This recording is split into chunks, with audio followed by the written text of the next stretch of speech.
राधे राधे। आज हम लोग अधिक मास की शुक्ल पक्ष की जो एकादशी आती है उसे पद्मिनी एकादशी कहते हैं। उसके महत्व और उसकी कथा को जानेंगे।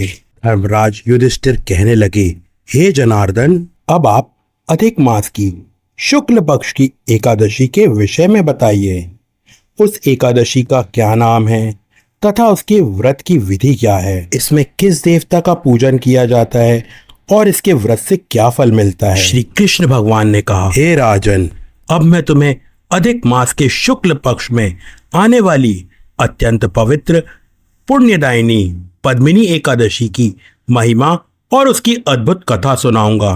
यह कथा मनुष्य के सभी दुखों का नाश करने वाली है और मनवांछित फल देने वाली है। इसे ध्यान पूर्वक सुनो।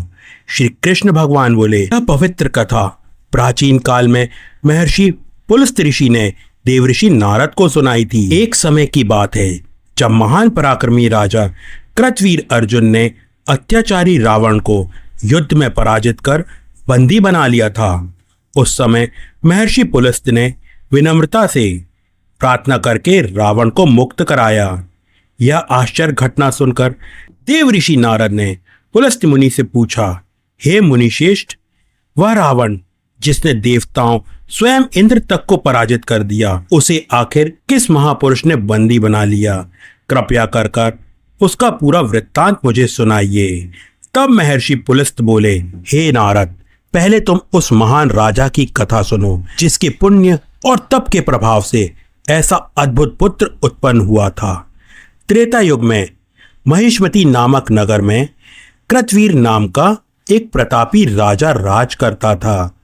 उसके पास वैभव, धन, सेना और उसकी 100 रानियां थीं, किंतु उसके भाग्य में एक भी योग्य पुत्र नहीं था। पुत्रहीन होने के कारण राजा सदैव चिंतित और दुखी रहते थे। उन्होंने अनेक यज्ञ करवाए, ब्राह्मण विद्वानों को बुलाया, दान पुण्य किए, परंतु उन्हें संतान का सुख प्राप्त नहीं हुआ। धीरे धीरे राजा का मन संसार से विरक्त हो गया। उन्हें अपना विशाल राज्य भी सूना और निरर्थक लगने लगा। अंततः राजा ने निश्चय किया, अब केवल तपस्या ही मेरी अंतिम आशा है। ऐसा सोचकर वे वन की ओर चले गए। उनकी परम पतिव्रता रानी प्रेमदा भी राजसी सुख त्याग कर अपने पति के साथ गंधमादन पर्वत पर चली गई। वह दोनों ने कठोर तपस्या आरंभ की। दिन बीत गए, वर्ष बीत गए, देखते देखते 10,000 वर्ष बीत गए। राजा का शरीर सूख कर केवल हड्डी का ढांचा रह गया, परंतु भगवान प्रसन्न नहीं हुए। अपने पति की यह दशा देखकर रानी प्रेमदा अत्यंत दुखी हुई।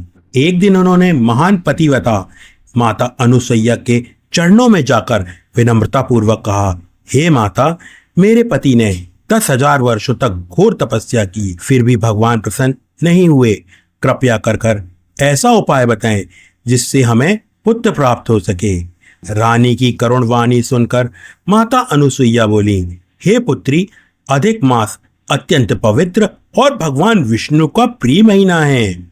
इसमें आने वाली शुक्ल पक्ष की एकादशी पद्मिनी एकादशी कहलाती है। जो भक्त श्रद्धा और विधि पूर्वक इस व्रत को करता है, भगवान विष्णु उसकी सभी मनोकामनाएं पूर्ण करते हैं। इसके बाद माता अनुसुईया ने उन्हें पद्मिनी एकादशी व्रत की संपूर्ण विधि बताई। रानी प्रेमदा ने अत्यंत श्रद्धा और भक्ति से पद्मिनी एकादशी का व्रत किया। रात्रि भर भगवान विष्णु का भजन कीर्तन करते हुए जागरण किया। उनकी निष्काम भक्ति और तपस्या से भगवान विष्णु अत्यंत प्रसन्न हुए और दिव्य रूप में प्रकट होकर बोले, हे देवी, मैं तुम पर अत्यंत प्रसन्न हूँ, वर मांगो।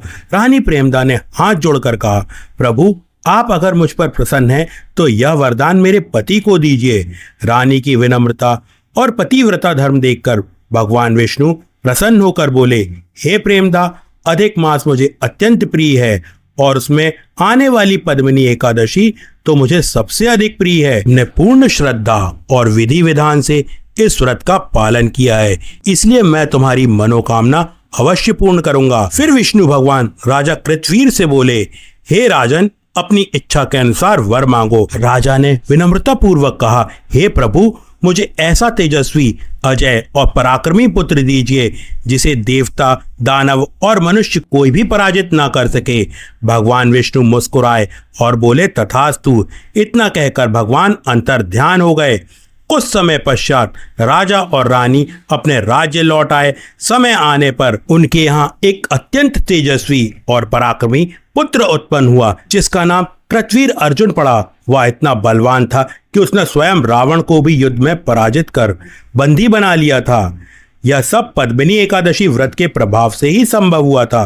भगवान श्री कृष्ण बोले, हे राजन, जो मनुष्य अधिक मास की शुक्ल पक्ष की पद्मिनी एकादशी का व्रत करता है वह समस्त पापों से मुक्त होकर अंत में वैकुंठ लोक को प्राप्त होता है। यह व्रत मनुष्य को दुर्लभ से दुर्लभ वस्तु भी प्रदान करने में समर्थ है। भगवान सर्वशक्तिमान है, किंतु उनकी कृपा प्राप्त करने का मार्ग श्रद्धा, भक्ति और व्रत से ही होकर जाता है। पद्मिनी एकादशी ऐसा दिव्य व्रत है जो भक्त की मनोकामनाओं को पूर्ण कर देता है और जीवन को सुख, समृद्धि और आध्यात्मिक शक्ति से भर देता है।